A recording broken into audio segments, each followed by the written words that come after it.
Hello friends, welcome to BH knowledge. మనకి finally Telangana గురుకులకు సంబంధించినటువంటి ఫలితాలు రాబోతున్నాయి. దీనికి ముఖ్యమైనటువంటి హారిజంటల్ వెబ్ నోట్ అనేది మనకి తెలంగాణ గురుకుల బోర్డు అఫీషియల్ వెబ్సైట్లో రిలీజ్ చేసిందనమాట. మీ అందరికీ తెలిసిందే కదా, కోర్టు కేసు అనేది నడుస్తుంది. కోర్టు ఏదైతే చెప్పిందో మనకి హారిజంటల్ రిజర్వేషన్ అమలు చేయమని చెప్పి, దానికి సంబంధించినటువంటి వెబ్ నోట్ అనేది మనకి తెలంగాణ గురుకుల బోర్డు అఫీషియల్ వెబ్సైట్లో పెట్టింది. అదేందనేది మీకు ఈ వీడియోలో క్లియర్గా ఎక్స్ప్లెయిన్ చేస్తాను. వీడియో ఎండింగ్ వరకు చూడండి. అండ్ ఎవరైతే ఫస్ట్ టైం నా ఛానల్ చూస్తున్నారో తప్పకుండా సబ్స్క్రైబ్ చేయండి. అండ్ ఇక్కడ చూడండి, ఇదనమాట ఆ వెబ్ నోటు. మీరు చూడండి 7/2 అంటే ఈ రోజే వచ్చిందనమాట. మనకి మధ్యాహ్నమే దీనికి సంబంధించినటువంటి వెబ్ నోట్ అనేది వచ్చింది. ఈ వెబ్ నోట్లో ఏముంది అంటే మనకి Rajesh Kumar Dariya Rajasthan public service commission, ఇది చాలా ఇంపార్టెంట్ కేసు అనమాట. సుప్రీంకోర్టులో మనకి హారిజంటల్ రిజర్వేషన్ సంబంధించి ఒక ఇంపార్టెంట్ తీర్పు అనేది ఇచ్చింది supreme court.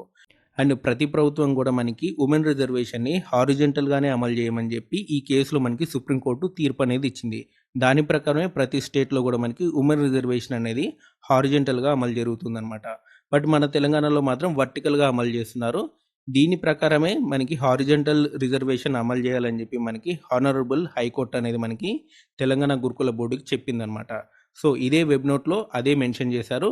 Rajesh Kumar Dariya Rajasthan public service కమిషన్లో ఏదైతే చెప్పారో దాని ప్రకారమే మనకి తెలంగాణ రెసిడెన్షియల్ గురుకుల బోర్డు అనేది ఇక్కడ చూడండి, Telangana residential educational institution recruitment board అనేది మనకి హారిజంటల్ రిజర్వేషన్ అనేది decide to implement horizontal reservation without earmarking any roster point for women, అంటే ఉమెన్కి ఎటువంటి రోస్టర్ పాయింట్ లేకుండా హారిజంటల్ రిజర్వేషన్ అమలు చేస్తామని చెప్పి వెబ్ నోట్ అనేది ఇచ్చిందనమాట. మనకి హైకోర్టు కూడా పర్మిషన్ ఇచ్చేసింది. దాని ప్రకారం మనకి గురుకుల బోర్డు కూడా మనకి వెబ్ నోట్ అనేది జారీ చేసింది. సో కాబట్టి మనకి నెక్స్ట్ ఏం జరుగుతుందంటే నోటిఫికేషన్ అనేది వస్తుందన్నమాట. ప్రతి నోటిఫికేషను మనకి కొత్త హారిజంటల్ ప్రకారం బ్రేకప్ వేకెన్సీ అనేది ఇవ్వడం జరుగుతుంది. ఆ తర్వాత మనకి రిజల్ట్స్ అనేవి వస్తాయి అనమాట. సో కాబట్టి ఫస్ట్ బ్రేకప్ వేకెన్సీ అనేది ఇవ్వాలి.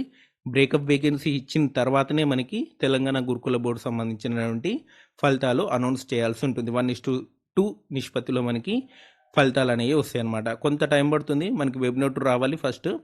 ఏదైతే కొత్త రోస్టర్ పాయింట్ ప్రకారం బ్రేకప్ వేకెన్సీ ఇచ్చిన తర్వాత మనకి రిజల్ట్స్ అనేది ఇచ్చేస్తారు. సో ఆల్రెడీ మనకి రిజల్ట్స్ కూడా తయారు చేసి పెట్టుకున్నారు. మనకి రోస్టర్ పాయింట్ లేకుండా, ఉమెన్ రోస్టర్ పాయింట్ లేకుండా జస్ట్ ఈ వెబ్ నోట్ ఇచ్చారు. బ్రేకప్ వేకెన్సీ సంబంధించి నోట్ అనేది ఇవ్వాలి. సో కాబట్టి ఈ month or next month compulsory మనకి గురుకులకు సంబంధించినటువంటి రిజల్ట్స్ అనేవి వచ్చేసాయి. సో ఇలాంటి అప్డేట్స్ కోసం మన ఛానల్ తప్పకుండా సబ్స్క్రైబ్ చేయండి, వీడియోని లైక్ చేయండి, షేర్ చేయండి. Thanks for watching.